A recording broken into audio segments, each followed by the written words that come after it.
All right, let's play a golf hole.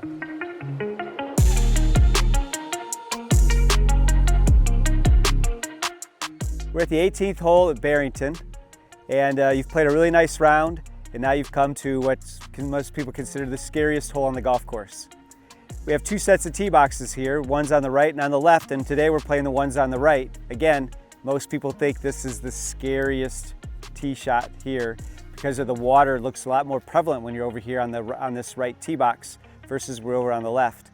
But I'm going to go through my process of like what club to hit, and I think you'll start to feel that this tee box on this side is actually the easier of the two.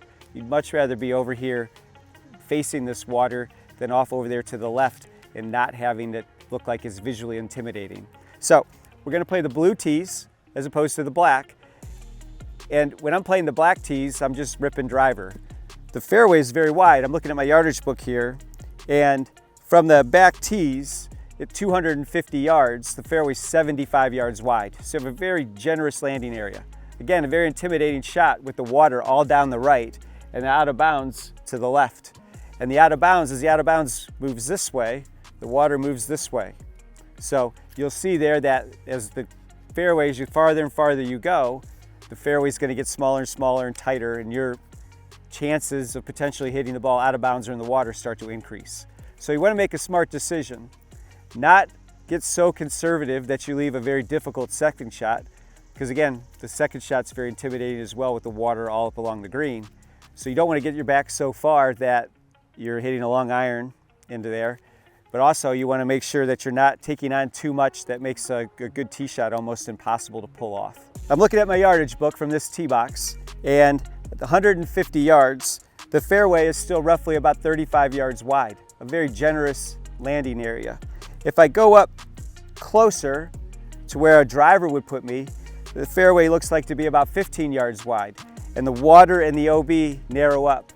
So by hitting driver, I'd put myself into a position where if I don't hit a great tee shot, it might end up with penalty strokes, and we want to avoid that. We're fortunate today too that there's not a lot of wind. It's pretty calm. Generally, the wind on the summertime is kind of a little downwind and from right to left, which is helpful. But with taking all these factors in from where I'm teeing off from, where the ball's going to land, what type of second shot I'm going to have, I'm going to decide I'm going to go ahead and hit a 3-wood off the tee here. One of the things I also want to know is those trees pretty much identify or line up the out of bounds. So I want to know how far those trees are away to help me pick where I want my target line to be. So I'm using my rangefinder, and I know again there's obviously I can see the right side is where the water is, and so then I'm going across here and I'm just shooting a couple of these trees to try to figure out how far they are out. And so I'm getting about 300 yards to most of them. And then when I get a little bit more to the left here, whoops, that's 280. I can't really hit a 3-wood 280 yards. So now I know that like I want to stay to the right of those trees though, right? If for some reason I wasn't pulled, I can see out of bounds.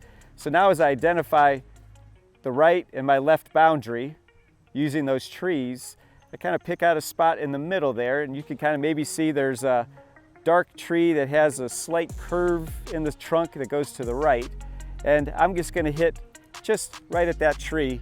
That's my target line, and that gives me plenty of room right or left that if I hit just a normal shot, normal dispersion, I should have no problem and stay inbounds and out of the water. So as a general rule of thumb, you want to tee off on the side of trouble. Most golfers see water to the right and they want to get as far away from it as they can. So they're going to go to the left side of the tee box. But by choosing to tee off on the right side of the tee, and where my target line is, the through line is further left. So the reality is the closer I get to the water, as I aim at my target there in the fairway, I'm actually aiming more left of the water than I would be if I was aiming on the left side of the tee box. Also, here, again, I'm more worried about the water than I am the out of bounds. Where I've chosen my start line in the middle of the fairway, the water is closer to that spot than the out of bounds is. So I have roughly 30 yards from my intended target to the water, and I probably have close to 50 yards to the out of bounds. Right? And again, out of bounds is definitely a lot worse spot to end up in than if I was to hit a bad shot and end up over here in the water on the right. So now I got to get all that trouble out of my mind. I got to get all that decision making out of my mind, and now to start to focus on the target and the shot that I'm trying to hit. So again, I have my target out there is that tree, and I'm going to now just focus on the shot that I'm trying to hit, the shot at hand.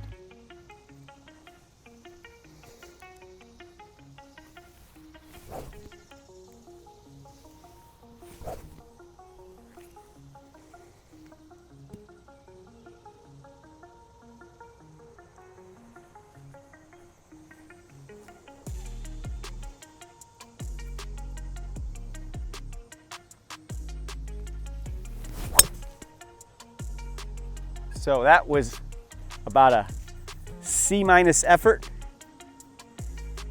Hit in the heel, cut way too much, but I'm fine, I'm okay. Not my best swing, but yet I'm out of the water and I have an approach shot into the green. All right, so now we're at the second shot. We're back a little farther than we wanted to be. Didn't hit the tee shot that great, but mission one was accomplished, no penalty strokes. So now I'm 161 yards from the flag. Obviously, you can see we got a little bit of an intimidating shot here, some water. I'm a big fan of decade, so I'm 160 yards. That's 8, right? 5% is 8, so I'm going to aim 8 paces from the edge of the green. But with the water there, I'm going to add 2, so I'm going to make it 10 paces. Now I know that based on where that flag stick is close to the front middle of the green, that if I were to lay that flag stick down, it would probably get to the edge of the green in about 9 paces or so. So I'm looking at 10, and when I look at that flag, I can see a red stake that looks like about a pace or so to the left of it. So there's a red stake there just left of the flag, and that's where I'm going to line up to hit this shot. If that flag was in the same location but front, I would probably be aiming more to the left. I've played this hole at times where the pin was on the front part of the green and I'm not even trying to aim on the green. I'm aiming at the edge of the green, the left edge of the green. And if it ends up on the green, great. If it ends up off the green, I can just chip on and make par. If this flag stick is in the back left, right, and depending on the number, I might take dead aim at it. But again, most of the time when the flag stick is on the right side of the screen, you're going to be on the left side of the green. In my opinion, there probably really shouldn't be any ball marks on the right side of the green unless the golfer actually missed the shot that they were trying to hit and they were fortunate and the ball ended up hitting that right side of the green. Everybody should be probably aiming at the middle to all the way to the left, pretty much on every flag stick at some point. So, all right, we're gonna give it a go here. So I've got my target line picked out. Now I just have to find my intermediary spot between the ball and that target. So now I've gone through the whole process of where to aim and what club to pick. It's time to execute. So I've picking out my intermediary spot between where I want the ball to finish. I've got that. Just go through my routine.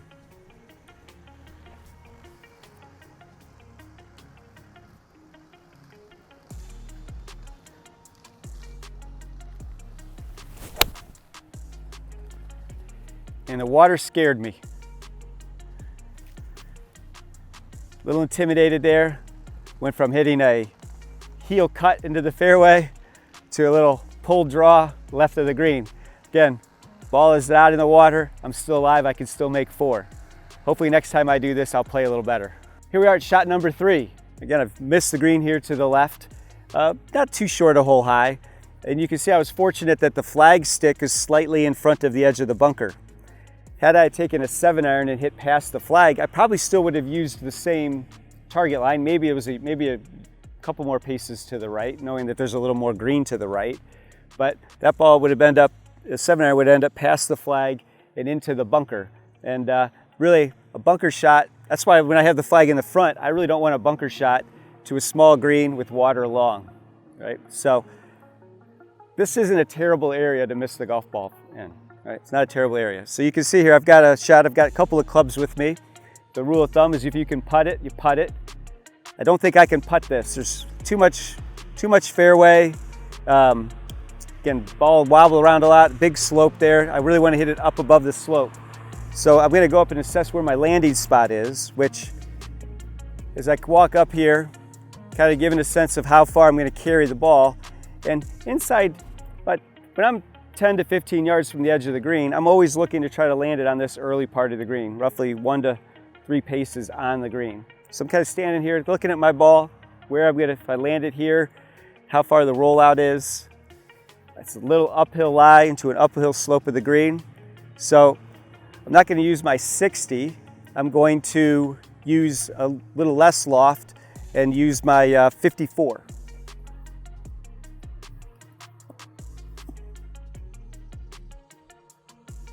So I'm going with a lower shot because the carry that I'm going to land it on the green is a shorter distance than the rollout's going to be. And so I'm going to hit a lower shot that's going to hit, and it's going to want to roll out more. And again, uphill lie into an uphill green, ball's not going to want to roll very well. It's going to be harder to roll it, so that's why I'm using a little less loft.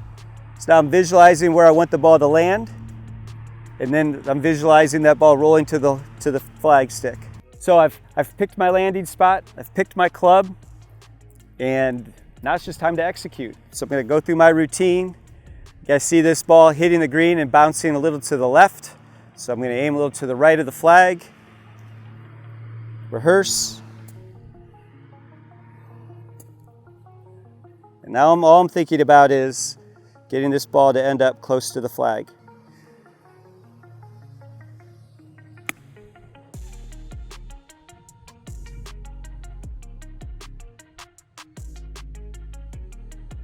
All right, not bad, just a few feet from the hole. Even my worst enemies would probably give me that putt.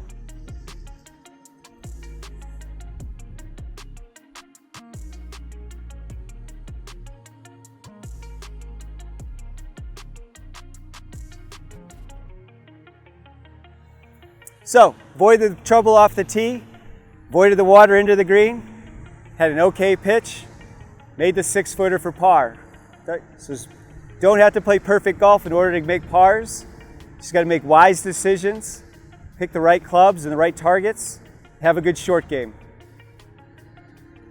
We'll see you, hopefully we'll see you another time in another hole. Thank you for watching this video all the way to the end. If you liked it, please click the thumbs up, subscribe, and share with your friends. If you want more information about me or you want some online instruction, I have a Skillest profile, which you can find the details below. So hopefully I'll see you on some videos and help you play this great game better.